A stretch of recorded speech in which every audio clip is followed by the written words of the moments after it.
राधे राधे। देखिए, अभी किसी ने मुझसे पूछा कि जो भागवत कथा है वो इतनी मीठी क्यों है। केवल 2 शब्दों में इसका अर्थ मैं बताना चाहूँगी, क्योंकि इसका अर्थ तो देखिए विस्तार में ही समझाया जा सकता है, भागवत कथा में ही कहा जा सकता है। ऐसे भी बता सकते हैं बताने को तो, लेकिन उसमें बड़ा समय लगेगा। तो केवल 2 शब्दों में समझने का प्रयास करते हैं, ठीक है? देखिए, तोता जो होता है ना, ऐसे लोग कहते हैं, कहा करते हैं और सुनने में भी आता है कि जो तोता होता है वो जिस फल में चोंच मारता है वो फल मीठा हो जाता है। ऐसा लोग कहते हैं ना कि जिस फल में तोता चोंच मार दे वो फल मीठा हो जाता है। लेकिन क्या कभी किसी ने ये विचार किया कि जो फल पहले से ही मीठा हो उसमें यदि तोता चोंच मारे तो उसकी मिठास और बढ़ जाती है।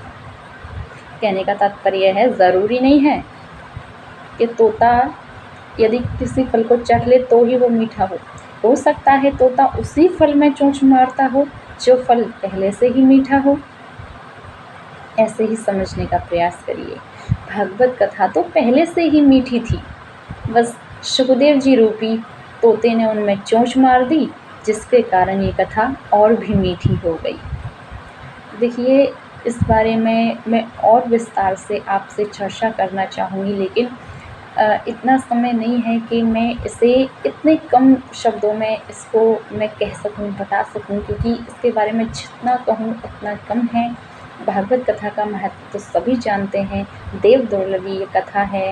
ये कथा जब हमारे पुण्यों का उदय होता है तब हमें सुनने को मिलती है, उससे पहले हमें कभी नहीं मिलती। हम सोचते तो हैं कि हम कथा सुनने जाएंगे, हम कीर्तन में जाएंगे, हम सत्संग में जाएंगे, लेकिन हम जा नहीं पाते हैं। क्यों? या तो मन रोकता है या कार्य रोकते हैं। कुछ कार्य हमारे जीवन में ऐसे आ जाते हैं जिनको हम छोड़ नहीं सकते।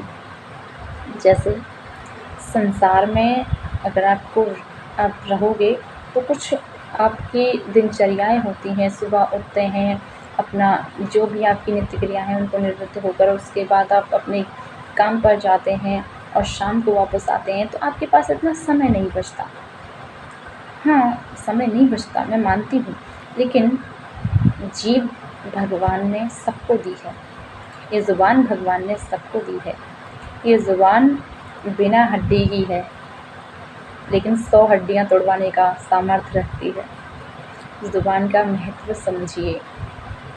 ये ज़ुबान ऐसी है कि बड़े से बड़े व्यक्ति को आपकी ओर आकर्षित कर दे और बड़े से बड़े व्यक्ति को आपका दुश्मन बना दे।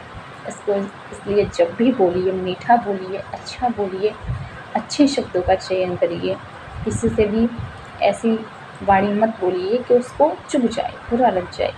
तो कहने का तात्पर्य है कि आप इस जीभ का इस्तेमाल आप राधा राधा जपने में कर सकते हो, कृष्ण कृष्ण जप सकते हो, जिसमें आपकी आस्था है, जिस भगवान को आप मानते हो, जो भी आपके इष्ट हैं, बस उनका नाम जप करिए। अपने गुरु मंत्र, जो गुरु जी ने आपको मंत्र दिया है, उस मंत्र को आप जप सकते हो।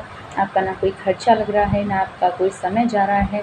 आप यदि मौन बैठे हैं, चुपचाप बैठे हैं, आपके पास कोई कार्य नहीं है, और वैसे 90% हमारे पास काम होता है, लेकिन 10% हमारे पास समय ज़रूर बचता है। या तो हम मोबाइल चलाते हैं, या सोते हैं, या खाते हैं। ऐसी क्रियाएं करने के लिए हमारे पास समय तो होता है, लेकिन नाम जप करने को कह दो, पूजा को कह दो, या कुछ भी भगवान से जुड़ी हुई पुस्तक पढ़ने को कह दो, तो हमारे पास हज़ार बहाने होते हैं कि हमारे पास समय नहीं है। ऐसा नहीं है। थोड़ा समय निकालिए, जिसने जीवन दिया है उसके लिए। यदि आप समय नहीं निकाल पाए तो देखिए, मनुष्य जन्म पाकर भी आप कुछ नहीं कर पाए। मेरा मानना यह है कि इस जीवन में जीवन का महत्व समझिए। जीवन बार बार नहीं मिलता। कर्म ऐसे करिए जो अच्छे हों, अधर्म ना करिए, केवल धर्म करिए।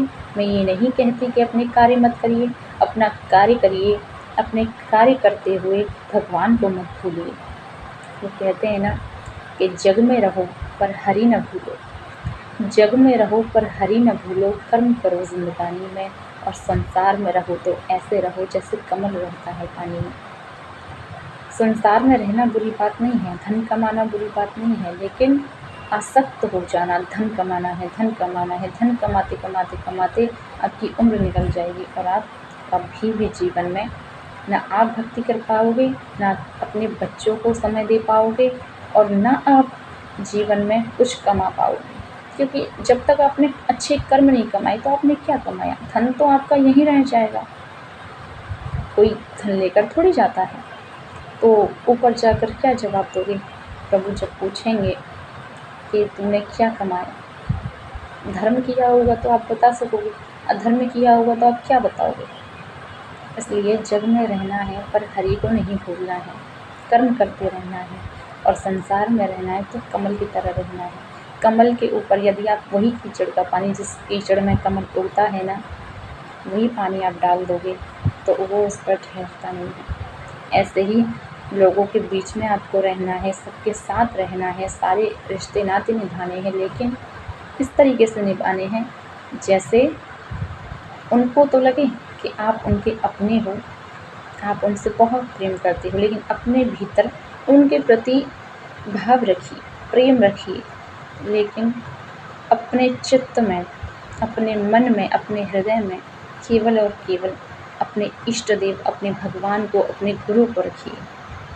अपने गुरु को, अपने भगवान को यदि आप अपने चित्त में समा कर रखेंगे तो जीवन में आपको कभी दुःख नहीं मिलेगा।